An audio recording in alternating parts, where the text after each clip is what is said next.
Second semester. Subject human rights. मानव अधिकार कानून ह्यूमन राइट्स लॉ एक ऐसा कानूनी ढांचा है जो व्यक्तियों के मौलिक अधिकारों और स्वतंत्रताओं की रक्षा करता है। ये कानून न केवल राष्ट्रीय स्तर पर बल्कि अंतर्राष्ट्रीय स्तर पर भी लागू होता है। यहाँ कुछ प्रमुख बिंदुओं पर ध्यान दिया गया है जो एलएलबी परीक्षा के लिए महत्वपूर्ण हो सकते हैं। 1. मानव अधिकारों की परिभाषा। मानव अधिकार वे अधिकार हैं जो हर व्यक्ति को उसकी मानवता के आधार पर मिलते हैं। ये अधिकार जन्म से ही होते हैं और किसी भी व्यक्ति को उनके धर्म, जाति, रंग या लिंग के आधार पर भेदभाव किए बिना प्रदान किए जाते हैं। 2. मानव अधिकारों का अंतर्राष्ट्रीय ढांचा। संयुक्त राष्ट्र चार्टर यूएन चार्टर 1945 में स्थापित, यह मानव अधिकारों के संरक्षण के लिए एक महत्वपूर्ण दस्तावेज है। मानव अधिकारों की सार्वभौमिक घोषणा universal declaration of human rights 1948 में अपनाई गई। ये घोषणा मानव अधिकारों की मूल बातें प्रस्तुत करती है। 3. मानव अधिकारों के प्रमुख प्रकार। नागरिक और राजनीतिक अधिकार, जैसे कि स्वतंत्रता का अधिकार, अभिव्यक्ति की स्वतंत्रता और न्याय का अधिकार। आर्थिक, सामाजिक और सांस्कृतिक अधिकार, जैसे कि शिक्षा का अधिकार, स्वास्थ्य का अधिकार और काम का अधिकार। 4. मानव अधिकारों का संरक्षण। मानव अधिकारों के उल्लंघन की स्थिति में विभिन्न संस्थाएं और तंत्र होते हैं जो इन अधिकारों की रक्षा करते हैं, जैसे कि राष्ट्रीय मानवाधिकार आयोग एनएचआरसी भारत में मानव अधिकारों की रक्षा के लिए स्थापित एक स्वतंत्र संस्था। अंतर्राष्ट्रीय न्यायालय इंटरनेशनल कोर्ट ऑफ जस्टिस, यह अंतर्राष्ट्रीय मानव अधिकार विवादों का समाधान करता है। 5. मानव अधिकारों का उल्लंघन। मानव अधिकारों का उल्लंघन विभिन्न रूपों में हो सकता है, जैसे कि शारीरिक उत्पीड़न, जैसे कि यातना या हत्या, असहमति का दमन, जैसे कि प्रेस की स्वतंत्रता पर रोक, भेदभाव, जैसे कि जाति, धर्म या लिंग के आधार पर। निष्कर्ष। मानव अधिकार कानून का उद्देश्य सभी व्यक्तियों को उनके मौलिक अधिकारों की सुरक्षा प्रदान करना है। ये कानून समाज में न्याय, समानता और स्वतंत्रता को बढ़ावा देने में महत्वपूर्ण भूमिका निभाता है। इन बिंदुओं को ध्यान में रखते हुए आप मानव अधिकार कानून के विषय पर एक मजबूत समझ विकसित कर सकते हैं। मानव अधिकार कानून ह्यूमन राइट्स लॉ और राजनीतिक सिद्धांत पॉलिटिकल थियरी के संदर्भ में प्रोफेसर लास्की और प्रोफेसर बोसाके के दृष्टिकोण महत्वपूर्ण हैं। आइए हम इन दोनों प्रोफेसरों के सिद्धांतों को सरलता से समझें, जो एलएलबी परीक्षा के लिए सहायक होंगे। Professor Laski, Harold Laski. 1. राजनीतिक विचारधारा। लास्की का मानना था कि अधिकारों का मूल आधार व्यक्ति की स्वतंत्रता और समानता में है। उन्होंने जोर दिया कि सरकार का मुख्य कार्य नागरिकों के अधिकारों की रक्षा करना है। 2. सामाजिक न्याय। लास्की ने सामाजिक न्याय पर बल दिया और कहा कि राजनीतिक अधिकारों के साथ साथ आर्थिक और सामाजिक अधिकारों की भी समान रूप से रक्षा की जानी चाहिए। 3. लोकतंत्र का महत्व। उन्होंने लोकतंत्र को एक सशक्त प्रणाली के रूप में देखा, जिसमें सभी नागरिकों की आवाज होनी चाहिए और उनका योगदान महत्वपूर्ण है। Professor Bosanquet, Paul Bosanquet. 1. सामाजिक व्यवस्था। बोसाके ने यह विचार प्रस्तुत किया कि मानव अधिकार केवल व्यक्तिगत स्वतंत्रता तक सीमित नहीं है, बल्कि समाज के समग्र कल्याण से भी जुड़े हैं। 2. राज्य और व्यक्ति। उन्होंने ये बताया कि राज्य का उद्देश्य केवल कानून बनाना नहीं है, बल्कि नागरिकों के अधिकारों की सुरक्षा और उन्हें सशक्त बनाना भी है। 3. सामाजिक उत्तरदायित्व। बोसाके के अनुसार हर नागरिक का एक सामाजिक उत्तरदायित्व होता है, जिससे वे अपने अधिकारों का उपयोग करते समय समाज के प्रति जवाबदेह रहें। निष्कर्ष। प्रोफेसर लास्की और प्रोफेसर बोसाके के विचार मानव अधिकारों के संदर्भ में एक गहरा दृष्टिकोण प्रदान करते हैं। लास्की का जोर व्यक्तिगत स्वतंत्रता और सामाजिक न्याय पर है, जबकि बोसाके का ध्यान सामाजिक उत्तरदायित्व और सामूहिक कल्याण पर है। इन सिद्धांतों को समझना मानव अधिकार कानून की गहरी समझ के लिए महत्वपूर्ण है। मानव अधिकार कानून ह्यूमन राइट्स लॉ के संदर्भ में निम्नलिखित बिंदुओं को सरलता से समझाया गया है, जो आपके एलएलबी परीक्षा के लिए सहायक होंगे। 1. मानव अधिकार की अवधारणा। मानव अधिकार वे मौलिक अधिकार हैं जो सभी व्यक्तियों को जन्म से ही मिलते हैं। ये अधिकार बिना किसी भेदभाव के हर व्यक्ति के लिए होते हैं और इनका उद्देश्य मानवता की गरिमा, स्वतंत्रता और समानता की रक्षा करना है। मानव अधिकारों की अवधारणा का मूल विचार यह है कि हर व्यक्ति को अपने जीवन में स्वतंत्रता और सुरक्षा का अधिकार है। 2. मानव अधिकार की सार्वभौमिक घोषणा 1946 से 1947। संयुक्त राष्ट्र की स्थापना 1945 में द्वितीय विश्व युद्ध के बाद संयुक्त राष्ट्र आन की स्थापना की गई। सार्वभौमिक घोषणा 10 दिसंबर 1948 को जनरल असेंबली ने मानव अधिकारों की सार्वभौमिक घोषणा universal declaration of human rights को अपनाया। यह एक ऐतिहासिक दस्तावेज है जो मानव अधिकारों के मूलभूत सिद्धांतों को परिभाषित करता है। इसमें 30 अनुच्छेद हैं जो जीवन, स्वतंत्रता, शिक्षा, काम और अभिव्यक्ति की स्वतंत्रता जैसे अधिकारों की चर्चा करते हैं। 3. मानव अधिकार की उत्पत्ति। मानव अधिकारों की उत्पत्ति का संबंध विभिन्न ऐतिहासिक घटनाओं और विचारधाराओं से है। प्राचीन विचार, प्राचीन ग्रीस और रोम में नागरिकों के कुछ अधिकारों का उल्लेख मिलता है। मध्यकालीन युग, धर्म और नैतिकता के आधार पर मानव अधिकारों के विचार विकसित हुए। प्रकाशन युग एनलाइटनमेंट 17वीं और 18वीं शताब्दी में विचारकों जैसे जॉन लॉक और रॉसो ने मानव अधिकारों के सिद्धांतों को विकसित किया, जिसने आधुनिक मानव अधिकारों की नींव रखी। 4. मानव अधिकार के प्रकार एवं संधियां। मानव अधिकारों को मुख्यतः निम्नलिखित प्रकारों में वर्गीकृत किया जा सकता है। नागरिक और राजनीतिक अधिकार, जैसे कि जीवन का अधिकार, स्वतंत्रता का अधिकार और अभिव्यक्ति की स्वतंत्रता। संधियां, अंतर्राष्ट्रीय नागरिक और राजनीतिक अधिकारों का पैक्ट ICCPR। आर्थिक, सामाजिक और सांस्कृतिक अधिकार, जैसे कि शिक्षा का अधिकार, स्वास्थ्य का अधिकार और काम का अधिकार। संधियां, अंतर्राष्ट्रीय आर्थिक, सामाजिक और सांस्कृतिक अधिकारों का पैक्ट ICESCR। विशेष अधिकार, जैसे कि महिलाओं के अधिकार, बच्चों के अधिकार और अल्पसंख्यक अधिकार।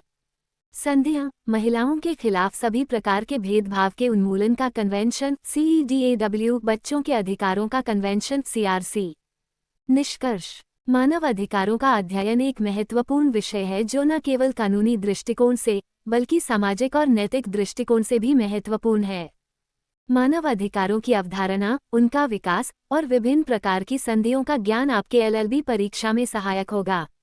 अंतर्राष्ट्रीय नागरिक और राजनीतिक अधिकारों का pact international covenant on civil and political rights ICCPR 1966 में अपनाया गया था और यह मानव अधिकारों की सुरक्षा के लिए एक महत्वपूर्ण अंतर्राष्ट्रीय दस्तावेज है।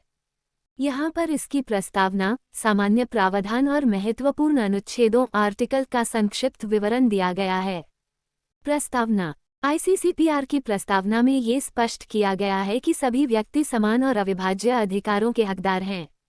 यह मानव गरिमा की रक्षा के लिए सदस्य देशों की प्रतिबद्धता को दर्शाता है और यह घोषणा करता है कि नागरिक और राजनीतिक अधिकारों का सम्मान और संरक्षण सभी देशों के लिए अनिवार्य है। सामान्य प्रावधान, जनरल प्रोविजंस। ICCPR की सामान्य प्रावधान में ये कहा गया है कि सभी सदस्य देशों को इस पैक्ट के तहत निर्धारित अधिकारों को सुनिश्चित करने के लिए कानूनी और प्रशासनिक उपाय करने चाहिए। ये भी बताया गया है कि सभी व्यक्तियों को इन अधिकारों का आनंद लेने में किसी भी प्रकार के भेदभाव का सामना नहीं करना चाहिए। अनुच्छेदों का विवरण। 1. आर्टिकल 1। सभी लोग आत्मनिर्णय के अधिकार के हकदार हैं। यह अधिकार व्यक्तियों को अपने राजनीतिक, आर्थिक, सामाजिक और सांस्कृतिक विकास का निर्धारण करने की स्वतंत्रता प्रदान करता है।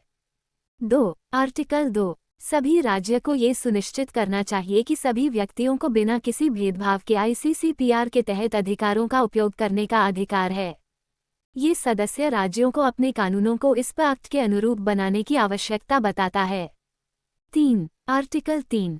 यह अनुच्छेद लैंगिक समानता पर बल देता है और कहता अंतर्राष्ट्रीय नागरिक और राजनीतिक अधिकारों का संधि international covenant on civil and political rights ICCPR एक महत्वपूर्ण अंतर्राष्ट्रीय समझौता है जो नागरिकों और राजनीतिक अधिकारों की सुरक्षा को सुनिश्चित करता है। इस संधि की प्रस्तावना, सामान्य प्रावधान और विभिन्न अनुच्छेदों का संक्षेप में विवरण निम्नलिखित है। प्रस्तावना। संधि की प्रस्तावना में यह उल्लेख किया गया है कि सभी मानव जाति के लिए नागरिक और राजनीतिक अधिकारों की सुरक्षा आवश्यक है। यह अधिकार मानवता की गरिमा के लिए महत्वपूर्ण है और सभी देशों को इन अधिकारों का सम्मान और रक्षा करनी चाहिए। प्रस्तावना में ये भी कहा गया है कि ये अधिकार सभी व्यक्तियों के लिए समान है और किसी भी भेदभाव के बिना लागू होते हैं। सामान्य प्रावधान। संधि के सामान्य प्रावधानों में ये कहा गया है कि सभी राज्य पक्ष को अपनी जिम्मेदारियों को निभाना होगा। प्रत्येक राज्य को अपने नागरिकों को कानून के समक्ष समानता और न्याय सुनिश्चित करना होगा। ये संधि सभी व्यक्तियों के लिए लागू होती है, चाहे वह किसी भी राष्ट्रीयता, धर्म, जाति या लिंग के हों। अनुच्छेदों का विवरण। 1. अनुच्छेद 1, आत्मनिर्णय का अधिकार। प्रत्येक व्यक्ति और लोगों को अपने राजनीतिक भविष्य का निर्धारण करने का अधिकार है। यह अधिकार किसी भी बाहरी हस्तक्षेप के बिना होना चाहिए। 2. अनुच्छेद 2, अधिकारों की सुरक्षा। सभी राज्य पक्षों को ये सुनिश्चित करना होगा कि उनके अधिकारों की सुरक्षा हो। उन्हें अपने कानूनों में आवश्यक संशोधन करना चाहिए ताकि नागरिकों के अधिकारों का उल्लंघन न हो। 3. अनुच्छेद 3, महिलाओं के अधिकार। पुरुषों और महिलाओं के अधिकारों में समानता होनी चाहिए। कोई भी भेदभाव नहीं होना चाहिए और सभी को समान अवसर मिलना चाहिए।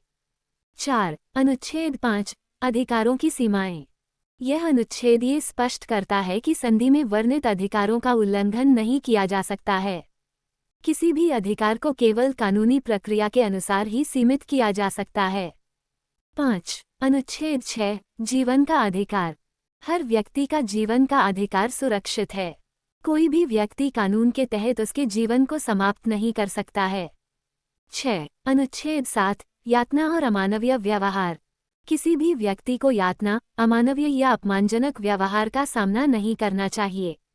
यह अधिकार सभी के लिए अभिन्न है। 7. अनुच्छेद 8, गुलामी और मानव तस्करी। गुलामी और मानव तस्करी पर पूर्ण प्रतिबंध है। कोई भी व्यक्ति को दास या गुलाम बनाना कानूनी रूप से अस्वीकार्य है। 8. अनुच्छेद 11, गिरफ्तारी और निरोध। कोई भी व्यक्ति केवल अवैध तरीके से गिरफ्तार या निरोधन नहीं किया जा सकता है। प्रत्येक व्यक्ति को अपनी गिरफ्तारी के कारण जानने का अधिकार है।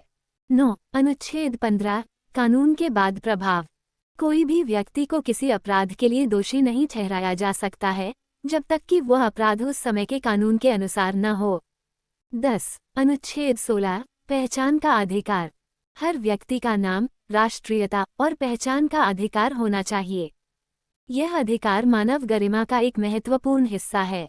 11. अनुच्छेद 18, अभिव्यक्ति की स्वतंत्रता।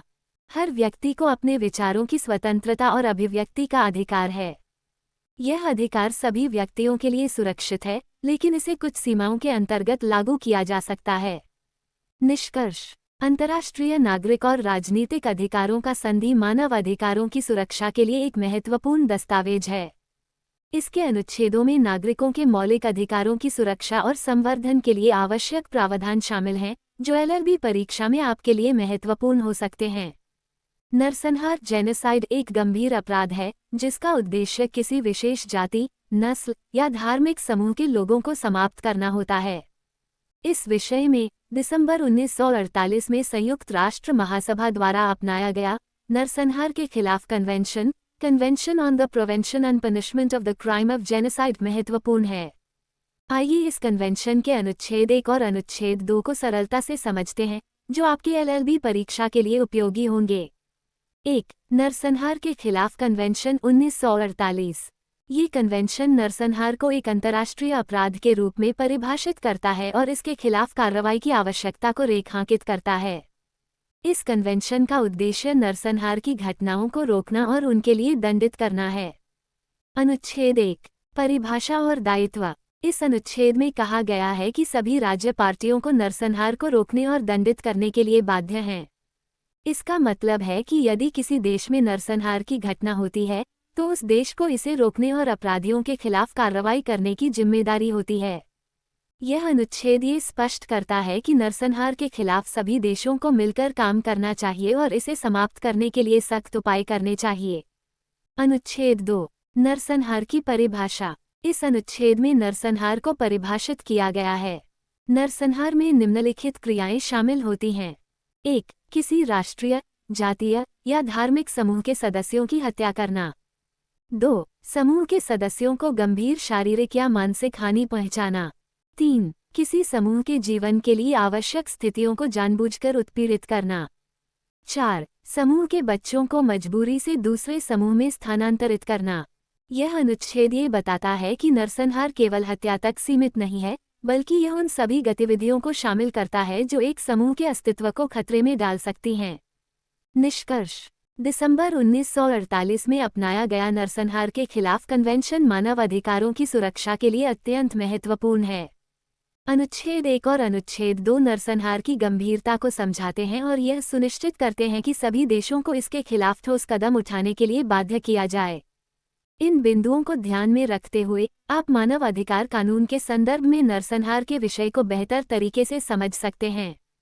नरसंहार जेनोसाइड एक गंभीर अंतर्राष्ट्रीय अपराध है और इसके लिए दंड निर्धारित करने के लिए विशेष प्रावधान किए गए हैं। नरसंहार के खिलाफ कन्वेंशन 1948 और अन्य अंतर्राष्ट्रीय कानूनों के संदर्भ में नरसंहार के अपराध के लिए दंड की प्रक्रिया को समझना महत्वपूर्ण है। आइए इसे सरलता से समझते हैं। 1. नरसंहार के खिलाफ कन्वेंशन। नरसंहार के खिलाफ कन्वेंशन 1948। इस कन्वेंशन के अनुच्छेद 1 में कहा गया है कि सभी राज्य पार्टियां नरसंहार को रोकने और दंडित करने के लिए बाध्य हैं। ये कानूनी जिम्मेदारी प्रत्येक राज्य पर लागू होती है। 2. नरसंहार के लिए दंड। दंड का प्रकार। नरसंहार के अपराधियों को दंडित करने के लिए विभिन्न प्रकार के दंड हो सकते हैं, जैसे कारावास। नरसंहार के अपराधों के लिए लंबे समय की सजा हो सकती है। संपत्ति का नाश। अपराधियों की संपत्तियों को जब्त किया जा सकता है। अंतर्राष्ट्रीय न्यायालय की कार्रवाई। जिन देशों में राष्ट्रीय न्याय प्रणाली नरसंहार के अपराधियों को दंडित करने में असफल होती है, वहां अंतर्राष्ट्रीय न्यायालय जैसे कि अंतर्राष्ट्रीय आपराधिक न्यायालय (ICC) हस्तक्षेप कर सकता है। 3. न्यायिक प्रक्रिया। अंतर्राष्ट्रीय न्यायालय। नरसंहार के मामलों में अंतर्राष्ट्रीय आपराधिक न्यायालय (ICC) या अन्य विशेष न्यायालयों द्वारा सुनवाई की जा सकती है। ये न्यायालय नरसंहार के मामलों की स्वतंत्र और निष्पक्ष जांच करते हैं और दंड का निर्धारण करते हैं। राष्ट्रीय न्यायालय। कई देशों में यदि कोई व्यक्ति नरसंहार का अपराध करता है तो उसे राष्ट्रीय स्तर पर भी दंडित किया जा सकता है। इसमें स्थानीय कानूनों के अनुसार न्यायिक प्रक्रिया अपनाई जाती है। 4. सह अपराधी और साजिश। नरसंहार के लिए केवल मुख्य अपराधी ही नहीं बल्कि सह अपराधियों और साजिशकर्ताओं को भी दंडित किया जा सकता है। अगर कोई व्यक्ति नरसंहार की योजना बनाने या इसमें मदद करने में शामिल है तो उसे भी दंडित किया जा सकता है। निष्कर्ष। नरसंहार के अपराध के लिए दंड का उद्देश्य न केवल अपराधियों को दंडित करना है बल्कि यह सुनिश्चित करना भी है कि भविष्य में ऐसे अपराध न हों। सभी देशों को नरसंहार को रोकने और दंडित करने के लिए कानूनी उपाय करने की आवश्यकता है। नरसंहार जेनोसाइड के मामलों में न्यायिक क्षेत्र ज्यूरिसडिक्शन एक महत्वपूर्ण विषय है। ये निर्धारित करता है कि कौन सी अदालतें या न्यायालय नरसंहार के मामलों की सुनवाई कर सकती हैं। आइए इसे सरलता से समझते हैं, जो LLB परीक्षा के लिए सहायक होगा। 1. अंतर्राष्ट्रीय न्यायालय इंटरनेशनल कोर्ट। अंतर्राष्ट्रीय आपराधिक न्यायालय international criminal court (ICC). ICC नरसंहार, युद्ध अपराध और मानवता के खिलाफ अपराधों की सुनवाई के लिए स्थापित किया गया है। ICC की न्यायिक क्षेत्र केवल उन देशों पर लागू होती है जो ICC के रोम स्टैट्यूट के सदस्य हैं या जब सुरक्षा परिषद UN सिक्योरिटी काउंसिल मामले को ICC के पास भेजती है। ICC मुख्य रूप से उन मामलों की सुनवाई करता है जहां राष्ट्रीय न्यायिक प्रणाली इन अपराधों के लिए मुकदमा चलाने में असमर्थ होती है। 2. राष्ट्रीय न्यायालय। कई देशों में राष्ट्रीय अदालतें भी नरसंहार के मामलों की सुनवाई कर सकती हैं। यदि किसी देश का नागरिक नरसंहार का अपराध करता है तो उस देश की अदालत उस व्यक्ति के खिलाफ कार्रवाई कर सकती है, भले ही अपराध किसी अन्य देश में हुआ हो। इसे यूनिवर्सल ज्यूरिसडिक्शन कहा जाता है। उदाहरण के लिए, यदि कोई व्यक्ति जो एक निश्चित देश का नागरिक है विदेश में नरसंहार करता है तो उसका देश उस पर मुकदमा चला सकता है। 3. सहायक न्यायालय। कुछ विशेष न्यायालय या ट्रिब्यूनल भी नरसंहार के मामलों में सुनवाई कर सकते हैं। उदाहरण के लिए, विशेष न्यायालय। कुछ देशों में विशेष न्यायालयों का गठन किया गया है जो नरसंहार के मामलों की सुनवाई करते हैं, जैसे कि रुआंडा ट्रिब्यूनल।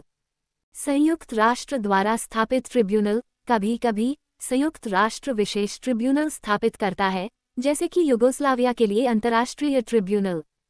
4. न्यायिक क्षेत्र की सीमाएं। नरसंहार के मामलों में न्यायिक क्षेत्र केवल तभी लागू होता है जब अपराध उस देश की सीमाओं के भीतर हुआ हो या अपराध करने वाला व्यक्ति उस देश का नागरिक हो या अंतर्राष्ट्रीय कानून के तहत न्यायिक क्षेत्र लागू किया जा सके। निष्कर्ष। नरसंहार के मामलों में न्यायिक क्षेत्र का निर्धारण ये सुनिश्चित करता है कि अपराधियों को दंडित किया जा सके और पीड़ितों को न्याय मिल सके। अंतर्राष्ट्रीय न्यायालय international court of justice (ICJ) एक प्रमुख न्यायिक संस्था है जो संयुक्त राष्ट्र संघ का हिस्सा है। इसका मुख्य कार्य अंतर्राष्ट्रीय विवादों का समाधान करना और अंतर्राष्ट्रीय कानून के प्रति देशों की जिम्मेदारियों को स्पष्ट करना है। आइए ICJ के अधिकारों को सरलता से समझते हैं, जो आपके LLB परीक्षा में सहायक होंगे। 1. ICJ का गठन। ICJ की स्थापना 1945 में हुई थी और इसका मुख्यालय हेग, नीदरलैंड में है। ये संयुक्त राष्ट्र के चार्टर के तहत कार्य करता है। 2. अधिकारों का विवरण। A. विवादों का समाधान कंटेंशियस ज्यूरिसडिक्शन। ICJ के पास देशों के बीच विवादों को सुलझाने का अधिकार है। यह विशेष रूप से उन मामलों में लागू होता है जब दोनों पक्ष इसे स्वीकार करते हैं। ICJ केवल उन मामलों में सुनवाई करता है जिनमें दोनों पक्षों की सहमति होती है। उदाहरण के लिए, यदि एक देश दूसरे देश पर अंतर्राष्ट्रीय कानून के उल्लंघन का आरोप लगाता है, तो ICJ उस मामले की सुनवाई कर सकता है। B. सलाहकार राय एडवाइजरी ओपिनियंस। ICJ को संयुक्त राष्ट्र महासभा, सुरक्षा परिषद या अन्य विशेष संस्थाओं द्वारा अनुरोध पर सलाहकार राय देने का अधिकार है। ये राय गैर बाध्यकारी होती है, लेकिन यह अंतर्राष्ट्रीय कानून के सिद्धांतों को स्पष्ट करने में सहायक होती है। उदाहरण के लिए, ICJ ने कई बार मानव अधिकारों और अंतर्राष्ट्रीय कानून के मुद्दों पर सलाहकार राय दी है। C. अंतर्राष्ट्रीय कानून की व्याख्या interpretation of international law. ICJ का एक अन्य महत्वपूर्ण कार्य अंतर्राष्ट्रीय कानून के सिद्धांतों और नियमों की व्याख्या करना है। ये न्यायालय विभिन्न अंतर्राष्ट्रीय संधियों और मामलों के आधार पर कानून के विकास में महत्वपूर्ण भूमिका निभाता है। D. अंतर्राष्ट्रीय समझौतों का अनुपालन compliance with international treaties. ICJ ये सुनिश्चित करने में मदद करता है कि देशों द्वारा अंतर्राष्ट्रीय समझौतों का पालन किया जा रहा है। यदि कोई देश किसी समझौते का उल्लंघन करता है, तो अफेक्टेड देश ICJ से संपर्क कर सकता है। 3. सीमाएं। ICJ के अधिकार सीमित हैं क्योंकि यह केवल उन मामलों में सुनवाई कर सकता है जिनमें देशों की सहमति होती है। यदि कोई देश ICJ के अधिकार को मान्यता नहीं देता है, तो ICJ उस मामले में सुनवाई नहीं कर सकता है। निष्कर्ष। अंतर्राष्ट्रीय न्यायालय ICJ का अधिकार अंतर्राष्ट्रीय विवादों के समाधान, सलाहकार राय और अंतर्राष्ट्रीय कानून की व्याख्या करने तक सीमित है। यह मानव अधिकारों और अंतर्राष्ट्रीय कानून के विकास में एक महत्वपूर्ण भूमिका निभाता है। इन बिंदुओं को ध्यान में रखते हुए आप ICJ के अधिकारों को बेहतर तरीके से समझ सकते हैं। बाल श्रम चाइल्ड लेबर एक गंभीर समस्या है जिसका मानव अधिकारों पर गहरा प्रभाव पड़ता है।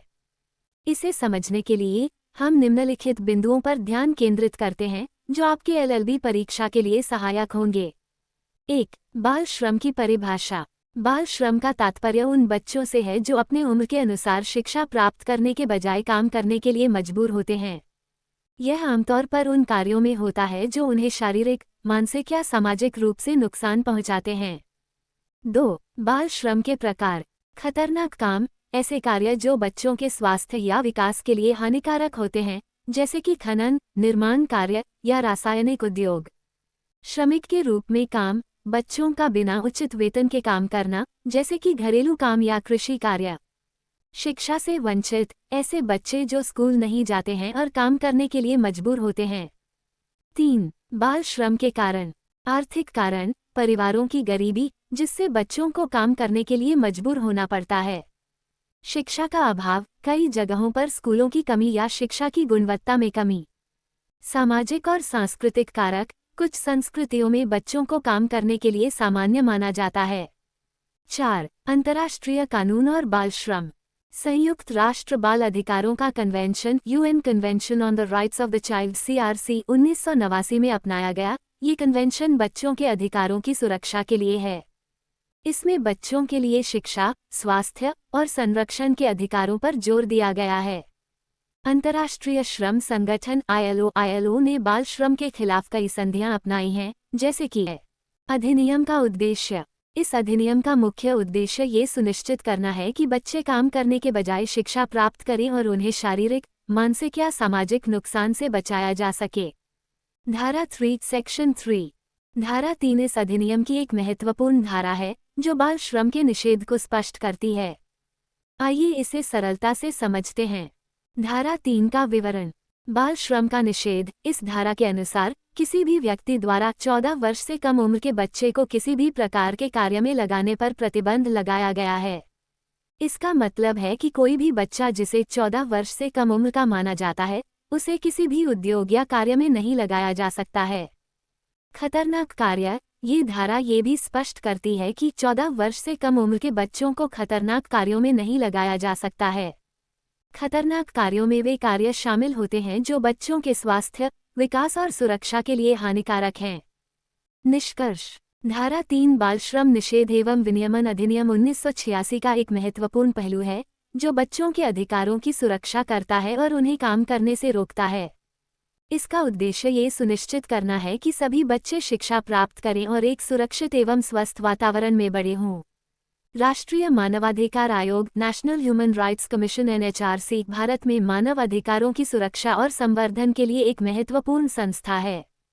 इसकी स्थापना 1993 में मानवाधिकारों के संरक्षण के लिए की गई थी। आइए NHRC के प्रमुख पहलुओं को सरलता से समझते हैं जो आपके LLB परीक्षा के लिए सहायक होंगे। 1. NHRC का उद्देश्य। मानवाधिकारों की सुरक्षा। NHRC का मुख्य उद्देश्य मानवाधिकारों का संरक्षण और उल्लंघन के मामलों की जांच करना है। जागरूकता फैलाना। NHRC मानवाधिकारों के बारे में जागरूकता फैलाने और शिक्षा देने के लिए विभिन्न कार्यक्रम आयोजित करता है। 2. NHRC की संरचना। अध्यक्ष। NHRC का एक अध्यक्ष होता है जो न्यायालय के पूर्व न्यायाधीश होता है। सदस्य। NHRC में अन्य सदस्य होते हैं जिनमें मानवाधिकारों के विशेषज्ञ, समाजसेवी और अन्य प्रतिष्ठित व्यक्ति शामिल होते हैं। कार्यकारी सचिवालय। NHRC का एक कार्यकारी सचिवालय होता है जो इसकी दैनिक गतिविधियों का संचालन करता है। 3. NHRC के कार्य। शिकायतों की जांच। NHRC मानवाधिकारों के उल्लंघन की शिकायतों की जांच करता है। यदि कोई व्यक्ति या समूह अपने अधिकारों के उल्लंघन का अनुभव करता है तो वो NHRC में शिकायत कर सकता है। अनुशंसा। NHRC सरकार को मानवाधिकारों के मुद्दों पर अनुशंसा करता है और सुधारात्मक कार्रवाई की सलाह देता है। रिपोर्ट तैयार करना। NHRC मानवाधिकारों की स्थिति पर वार्षिक रिपोर्ट तैयार करता है जिसमें उल्लंघनों की जानकारी और सुझाव शामिल होते हैं। 4. NHRC की शक्तियाँ। जांच का अधिकार। NHRC को अधिकार है कि वो मानवाधिकारों के उल्लंघन की शिकायतों की जांच कर सके। ये सरकारी अधिकारियों और संस्थाओं से जानकारी मांग सकता है। सुनवाई। NHRC के पास सुनवाई करने का अधिकार है जिसमें ये गवाहों को बुला सकता है और सबूत एकत्र कर सकता है। सिफारिशें। NHRC अपनी जांच के आधार पर सिफारिशें कर सकता है लेकिन ये सिफारिशें बाध्यकारी नहीं होती हैं। 5. NHRC की सीमाएं। NHRC के पास कोई दंडात्मक शक्ति नहीं होती है। ये केवल सिफारिशें कर सकता है और यह अदालत के समक्ष कोई मामला नहीं रख सकता है। निष्कर्ष। राष्ट्रीय मानवाधिकार आयोग NHRC मानवाधिकारों के संरक्षण और संवर्धन में एक महत्वपूर्ण भूमिका निभाता है। इसकी स्थापना मानवाधिकारों के उल्लंघन के मामलों की जांच करने और जागरूकता फैलाने के लिए की गई थी। PIL पब्लिक इंटरेस्ट लिटिगेशन मानव अधिकार न्यायालय, विशेष लोक अभियोजन और भारत में जनहित में PIL की भूमिका के बारे में जानना मानव अधिकार कानून के संदर्भ में महत्वपूर्ण है। आइए इन सभी बिंदुओं को सरलता से समझते हैं जो आपके LLB परीक्षा के लिए सहायक होंगे। 1. PIL पब्लिक इंटरेस्ट लिटिगेशन क्या है? परिभाषा। जनहित याचिका। PIL एक ऐसा कानूनी प्रावधान है जिसके माध्यम से किसी भी व्यक्ति या संगठन द्वारा न्यायालय में याचिका दायर की जा सकती है जब यह माना जाता है कि किसी विशेष समुदाय या समाज के अधिकारों का उल्लंघन हुआ है। उद्देश्य। इसका मुख्य उद्देश्य उन व्यक्तियों या समूहों के अधिकारों की रक्षा करना है जो स्वयं न्यायालय में याचिका दायर करने में असमर्थ हैं, जैसे गरीब, वंचित और मार्जिनलाइज्ड समूह। 2. मानव अधिकार न्यायालय। परिभाषा। मानव अधिकार न्यायालय ऐसे विशेष न्यायालय होते हैं जो मानव अधिकारों के उल्लंघन के मामलों की सुनवाई करते हैं। भारत में ये कार्य मुख्य रूप से उच्च न्यायालयों और सर्वोच्च न्यायालय द्वारा किया जाता है।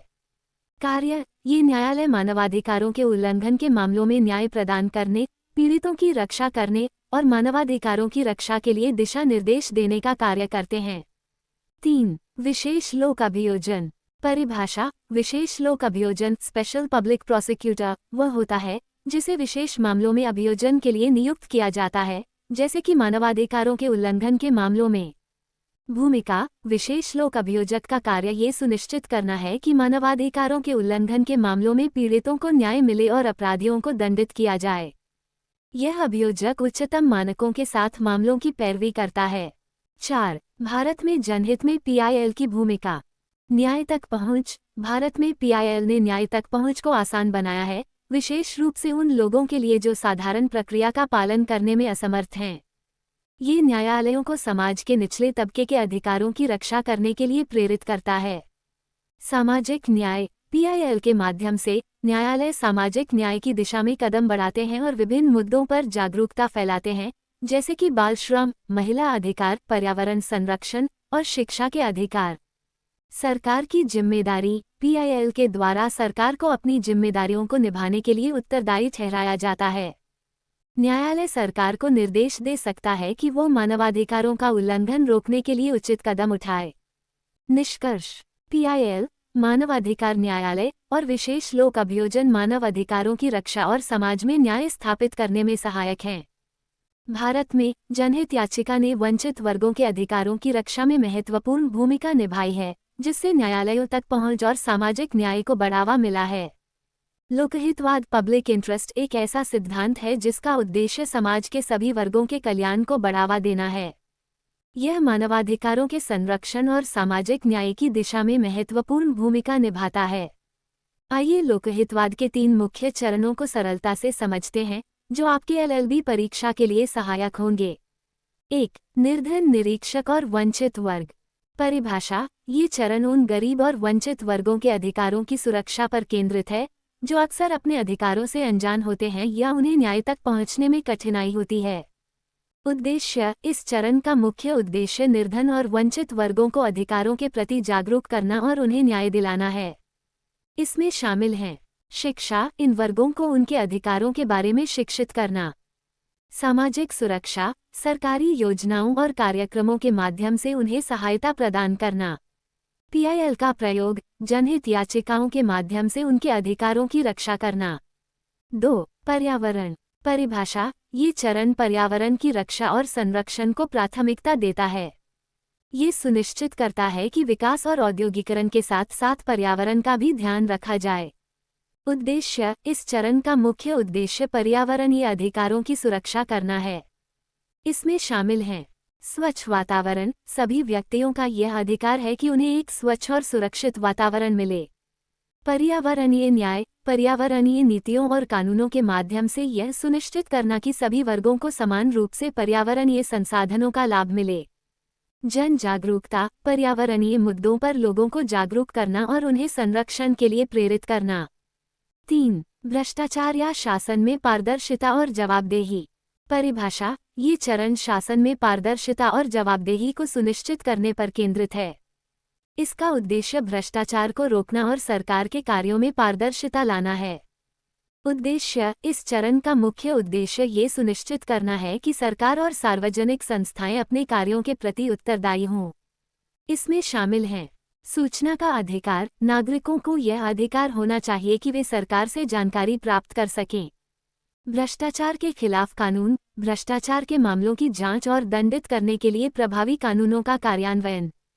सामाजिक निगरानी। नागरिक समाज और गैर सरकारी संगठनों एनजीओएस को भ्रष्टाचार की निगरानी करने और सरकार की जवाबदेही सुनिश्चित करने में शामिल करना। निष्कर्ष। लोकहितवाद के ये 3 चरण निर्धन वर्गों के अधिकारों की रक्षा, पर्यावरण संरक्षण और शासन में पारदर्शिता एवं जवाबदेही को बढ़ावा देने में महत्वपूर्ण हैं। मानव अधिकारों के संरक्षण में विभिन्न संगठनों की महत्वपूर्ण भूमिका होती है, जिसमें सरकारी संगठन और स्वयंसेवी संगठन एनजीओएस दोनों शामिल हैं। आइए इन दोनों के योगदान को सरलता से समझते हैं, जो आपके एलएलबी परीक्षा के लिए सहायक होंगे। 1. सरकारी संगठन का मानव अधिकार में भूमिका। नीति निर्माण। सरकारी संगठन मानव अधिकारों से संबंधित नीतियों और कानूनों का निर्माण करते हैं, जो नागरिकों के अधिकारों की रक्षा करते हैं। उदाहरण के लिए, बाल अधिकार। महिला अधिकार और श्रमिक अधिकारों के लिए नीतियां बनाना। बी, कानून का कार्यान्वयन। सरकारी संगठन मानव अधिकारों के उल्लंघन के मामलों में कानूनों का कार्यान्वयन सुनिश्चित करते हैं।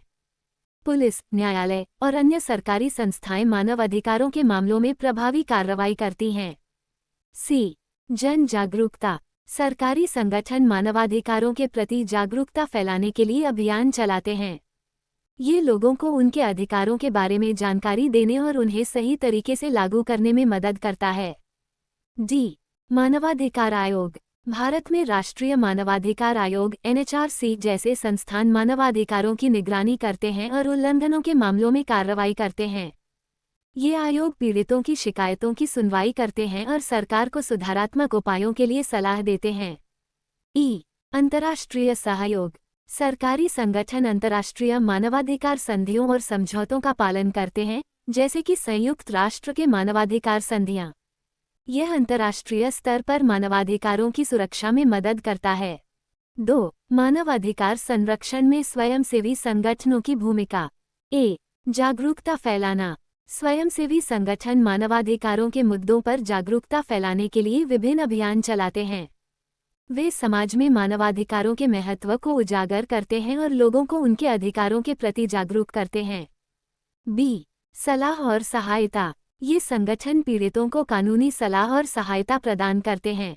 यदि किसी व्यक्ति के अधिकारों का उल्लंघन होता है, तो स्वयंसेवी संगठन उन्हें न्याय पाने में सहायता करते हैं।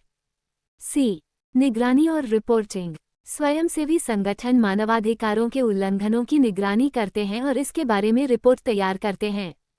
वे सरकार और अन्य संस्थानों को मानवाधिकारों के उल्लंघन के मामलों पर ध्यान देने के लिए प्रेरित करते हैं। डी, सामुदायिक कार्यक्रम। स्वयंसेवी संगठन स्थानीय समुदायों में कार्यक्रम आयोजित करते हैं, जैसे कि कार्यशालाएं, सेमिनार और प्रशिक्षण, ताकि लोग अपने अधिकारों के प्रति जागरूक हो सकें और सशक्त बन सकें। ई, प्रभावी लॉबिंग। ये संगठन सरकार और नीति निर्माताओं के साथ संवाद करते हैं और मानवाधिकारों के मुद्दों पर प्रभाव डालने का कार्य करते हैं। वे नीतियों में सुधार की मांग करते हैं और मानवाधिकारों की रक्षा के लिए आवाज उठाते हैं। निष्कर्ष। सरकारी संगठन और स्वयंसेवी संगठन दोनों मानव अधिकारों के संरक्षण में महत्वपूर्ण भूमिका निभाते हैं। जहां सरकारी संगठन नीतियों और कानूनों का कार्यान्वयन करते हैं, वहीं स्वयंसेवी संगठन जागरूकता फैलाने, सहायता प्रदान करने और निगरानी करने में सक्रिय रहते हैं। इन दोनों का सहयोग मानवाधिकारों की सुरक्षा और संवर्धन में सहायक होता है। गैर सरकारी संगठनों (NGOs) का मानव अधिकारों की सुरक्षा में एक महत्वपूर्ण और प्रभावशाली भूमिका होती है। आइए हम इस भूमिका को सरलता से समझते हैं, जो आपके LLB परीक्षा के लिए सहायक होगी। 1. जागरूकता फैलाना। शिक्षा और प्रशिक्षण। NGOs मानव अधिकारों के मुद्दों पर जागरूकता फैलाने के लिए कार्यशालाएं, सेमिनार और प्रशिक्षण कार्यक्रम आयोजित करते हैं। वे लोगों को उनके अधिकारों के बारे में जानकारी देते हैं, जिससे वे अपने अधिकारों के प्रति जागरूक हो जाते हैं। 2. कानूनी सहायता और सलाह। पीड़ितों की सहायता। NGOs उन व्यक्तियों को कानूनी सलाह और सहायता प्रदान करते हैं, जिनके अधिकारों का उल्लंघन हुआ है। वे न्यायालय में याचिकाएं दायर करने में मदद करते हैं और पीड़ितों का प्रतिनिधित्व करते हैं। 3. निगरानी और रिपोर्टिंग। मानवाधिकार उल्लंघनों की निगरानी। NGOs मानवाधिकारों के उल्लंघनों की निगरानी करते हैं और इसके बारे में रिपोर्ट तैयार करते हैं। ये रिपोर्ट्स सरकार, मीडिया और अंतर्राष्ट्रीय संस्थाओं के सामने प्रस्तुत की जाती हैं, जिससे मानवाधिकारों के उल्लंघनों को उजागर किया जाता है। 4. प्रभावी लॉबिंग। नीति निर्माण में भागीदारी। NGOs नीति निर्माताओं के साथ बातचीत करते हैं और मानवाधिकारों के मुद्दों पर प्रभाव डालने का प्रयास करते हैं। वे कानूनों और नीतियों में सुधार के लिए सुझाव देते हैं और सरकारी कार्यक्रमों में भाग लेते हैं। 5. सामुदायिक कार्यक्रम। स्थानीय स्तर पर जागरूकता। NGOs स्थानीय समुदायों में जागरूकता फैलाने के लिए कार्यक्रम आयोजित करते हैं। वे लोगों को अपने अधिकारों के बारे में शिक्षित करते हैं और उन्हें सशक्त बनाते हैं। 6. अंतर्राष्ट्रीय सहयोग। Global networking. कई NGOs अंतर्राष्ट्रीय स्तर पर मानवाधिकार संगठनों के साथ सहयोग करते हैं। वे वैश्विक मानवाधिकार मुद्दों पर ध्यान केंद्रित करते हैं और अंतर्राष्ट्रीय मंचों पर मानवाधिकारों की रक्षा के लिए आवाज उठाते हैं। 7. आपातकालीन सहायता, क्राइसिस में मदद, संकट की स्थिति में, जैसे कि प्राकृतिक आपदा या युद्ध, एनजीओएस तुरंत सहायता प्रदान करते हैं। वे पीड़ितों के लिए राहत सामग्री, स्वास्थ्य सेवाएं और पुनर्वास कार्यक्रमों का आयोजन करते हैं। निष्कर्ष: गैर सरकारी संगठन एनजीओएस मानवाधिकारों की सुरक्षा में एक महत्वपूर्ण भूमिका निभाते हैं। वे जागरूकता फैलाने, कानूनी सहायता प्रदान करने, निगरानी करने और नीति निर्माण में भाग लेने के माध्यम से मानवाधिकारों के उल्लंघनों के खिलाफ आवाज उठाते हैं। उनके योगदान से समाज में न्याय और मानवाधिकारों की रक्षा सुनिश्चित होती है। मीडिया का मानवाधिकारों की सुरक्षा और संवर्धन में एक महत्वपूर्ण और प्रभावशाली भूमिका होती है। आइए हम इस भूमिका को सरलता से समझते हैं, जो आपके एलएलबी परीक्षा के लिए सहायक होगी। 1. जागरूकता फैलाना। सूचना का प्रसार, मीडिया जैसे कि समाचार पत्र, टीवी चैनल और ऑनलाइन प्लेटफॉर्म मानवाधिकार मुद्दों पर जानकारी प्रदान करते हैं। वे समाज में जागरूकता फैलाने का कार्य करते हैं, जिससे लोग अपने अधिकारों के प्रति जागरूक होते हैं। शिक्षा, मीडिया द्वारा संचालित कार्यक्रम और रिपोर्ट मानवाधिकारों की शिक्षा में सहायक होते हैं। ये कार्यक्रम लोगों को उनके अधिकारों और जिम्मेदारियों के बारे में जानकारी देते हैं। 2. मानवाधिकार उल्लंघनों का उजागर करना। खबरों का प्रसारण, मीडिया मानवाधिकारों के उल्लंघनों की घटनाओं को सामने लाने में मदद करता है। जब मीडिया किसी मामले को उजागर करता है, तो ये सरकार और संबंधित संस्थाओं पर दबाव डालता है कि वे उचित कार्रवाई करें। विश्लेषण और जांच, इन्वेस्टिगेटिव जर्नलिज्म जांच पत्रकारिता द्वारा मीडिया मानवाधिकारों के उल्लंघनों की गहराई से जांच करता है और रिपोर्ट बनाता है, जो कानून प्रवर्तन एजेंसियों और न्यायालयों को कार्रवाई के लिए प्रेरित करती है। 3. सरकार और संस्थाओं की जवाबदेही। निगरानी, मीडिया सरकार और अन्य संस्थाओं के कार्यों की निगरानी करता है। ये सुनिश्चित करता है कि वे मानवाधिकारों का सम्मान करें और कानूनों का पालन करें। सार्वजनिक दबाव, जब मीडिया किसी मुद्दे को प्रमुखता से उठाता है, तो ये सरकार और संस्थाओं पर सार्वजनिक दबाव डालता है कि वे अपने कार्यों में पारदर्शिता और जवाबदेही सुनिश्चित करें। 4. संवाद और बहस को बढ़ावा देना। जन संवाद, मीडिया मंच प्रदान करता है जहां नागरिक और विशेषज्ञ मानवाधिकारों के मुद्दों पर चर्चा कर सकते हैं। ये संवाद समाज में मानवाधिकारों की स्थिति पर विचार विमर्श को बढ़ावा देता है। समाज में बहस, मीडिया विभिन्न मानवाधिकार मुद्दों पर बहस को प्रोत्साहित करता है, जैसे कि बाल श्रम, महिला अधिकार और अल्पसंख्यकों के अधिकार। ये समाज में जागरूकता और संवेदनशीलता बढ़ाता है। 5. मानवाधिकार संगठनों का समर्थन। एनजीओएस के सहयोग, मीडिया स्वयंसेवी संगठनों एनजीओएस और मानवाधिकार कार्यकर्ताओं के अभियानों को कवर करता है। इससे उनके प्रयासों को अधिक दृश्यता मिलती है और वे अपने लक्ष्यों को प्राप्त करने में सफल होते हैं। संसाधन जुटाना, मीडिया कवरेज से एनजीओएस को धन और संसाधनों की प्राप्ति में मदद मिलती है, जिससे वे अपने कार्यों को और बढ़ा सकते हैं। निष्कर्ष: मीडिया मानवाधिकारों की सुरक्षा और संवर्धन में महत्वपूर्ण भूमिका निभाता है। ये जागरूकता फैलाने, मानवाधिकार उल्लंघनों को उजागर करने, सरकार और संस्थाओं की जवाबदेही सुनिश्चित करने, संवाद को बढ़ावा देने और एनजीओएस का समर्थन करने में सक्रिय रहता है। मीडिया की यह भूमिका मानवाधिकारों के लिए एक मजबूत ढांचे का निर्माण करती है। भारतीय संविधान में नागरिकों को कई मौलिक अधिकार फंडामेंटल राइट्स प्रदान किए गए हैं। ये अधिकार नागरिकों की स्वतंत्रता, सम्मान और समानता की रक्षा करते हैं। आइए इन मौलिक अधिकारों को सरलता से समझते हैं, जो आपके एलएलबी परीक्षा के लिए सहायक होंगे। 1. समानता का अधिकार, राइट टू इक्वालिटी। धारा 14, सभी व्यक्तियों को कानून के समक्ष समानता का अधिकार है। कोई भी व्यक्ति कानून के सामने भेदभाव का शिकार नहीं हो सकता।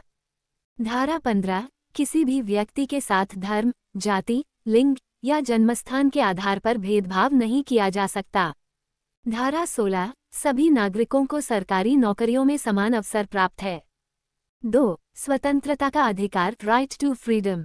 धारा 19, यह अधिकार सभी नागरिकों को स्वतंत्रता देता है, जिसमें बोलने, लिखने, संघ बनाने और आंदोलन करने की स्वतंत्रता शामिल है। धारा 20, कोई भी व्यक्ति बिना उचित प्रक्रिया के दोषी नहीं ठहराया जा सकता। ये न्याय के अधिकार की रक्षा करता है। धारा 21, किसी भी व्यक्ति को जीवन और व्यक्तिगत स्वतंत्रता का अधिकार है। ये किसी भी व्यक्ति के जीवन के अधिकार की सुरक्षा करता है। 3. शोषण का अधिकार, राइट अगेंस्ट एक्सप्लॉयटेशन। धारा 23 मानव तस्करी और जबरन श्रम के खिलाफ अधिकार प्रदान करता है। ये किसी भी व्यक्ति को शोषण से बचाता है। धारा रात के 12:14 वर्ष से कम उम्र के बच्चों को किसी खतरनाक कार्य में लगाने पर प्रतिबंध है। 4. धार्मिक स्वतंत्रता का अधिकार, right to freedom of religion. धारा 25 सभी व्यक्तियों को अपने धर्म को मानने, प्रकट करने और उसका पालन करने का अधिकार है। धारा 26 धार्मिक संस्थाओं को अपने धार्मिक मामलों का प्रबंधन करने का अधिकार है। 5. संस्कृति और शिक्षा का अधिकार, right to culture and education. धारा 29 किसी भी समूह को अपनी संस्कृति को बनाए रखने और अपने भाषा और लिपि का प्रयोग करने का अधिकार है। धारा 30 अल्पसंख्यकों को अपनी शिक्षा व्यवस्था स्थापित करने का अधिकार है। 6. संविधान के प्रति उपाय का अधिकार, राइट टू कॉन्स्टिट्यूशनल रेमेडीज। धारा 32 यह अधिकार नागरिकों को सर्वोच्च न्यायालय में सीधे अपील करने का अधिकार देता है यदि उनके मौलिक अधिकारों का उल्लंघन होता है। ये न्यायालय द्वारा प्रदान की जाने वाली सुरक्षा का एक महत्वपूर्ण साधन है। निष्कर्ष, भारतीय संविधान द्वारा प्रदत्त मौलिक अधिकार नागरिकों की सुरक्षा और स्वतंत्रता को सुनिश्चित करते हैं। ये अधिकार समाज में समानता, स्वतंत्रता और न्याय के मूल सिद्धांतों को स्थापित करते हैं। इन अधिकारों को समझना आपके LLB परीक्षा के लिए आवश्यक है, क्योंकि ये मानव अधिकारों के कानून का आधार हैं। PDF डाउनलोड करने के लिए डिस्क्रिप्शन के लिंक से डाउनलोड करें। ILO कन्वेंशन नंबर 138 ये बाल श्रम की उम्र को निर्धारित करता है। ILO कन्वेंशन नंबर 182 ये खतरनाक बाल श्रम के खिलाफ है और इसके उन्मूलन की मांग करता है। 5. बाल श्रम का प्रभाव, शारीरिक और मानसिक स्वास्थ्य। बाल श्रम बच्चों की शारीरिक और मानसिक विकास को प्रभावित करता है। शिक्षा, काम करने के कारण बच्चे स्कूल नहीं जा पाते हैं, जिससे उनकी शिक्षा में रुकावट आती है। आर्थिक प्रभाव, बाल श्रम बच्चों को भविष्य में बेहतर अवसरों से वंचित कर देता है, जिससे गरीबी का चक्र बढ़ता है। 6. समाधान और कदम, शिक्षा की बढ़ावा देना, बच्चों को शिक्षा प्रदान करने के लिए कार्यक्रम विकसित करना। कानूनी उपाय, बाल श्रम के खिलाफ सख्त कानूनों का निर्माण और उनका पालन कराना। सामाजिक जागरूकता, लोगों को बाल श्रम के हानिकारक प्रभावों के बारे में जागरूक करना। निष्कर्ष, बाल श्रम एक जटिल मुद्दा है जो बच्चों के अधिकारों और विकास को प्रभावित करता है। इसे समाप्त करने के लिए अंतर्राष्ट्रीय सहयोग, कानूनी उपाय और सामाजिक जागरूकता की आवश्यकता है। बाल श्रम निषेध एवं विनियमन अधिनियम 1986 the child labour prohibition and regulation act 1986 Bharat में बाल श्रम को रोकने और विनियमित करने के लिए एक महत्वपूर्ण कानून है। इस अधिनियम का उद्देश्य बच्चों के अधिकारों की रक्षा करना और उन्हें शिक्षा एवं स्वस्थ वातावरण प्रदान करना है।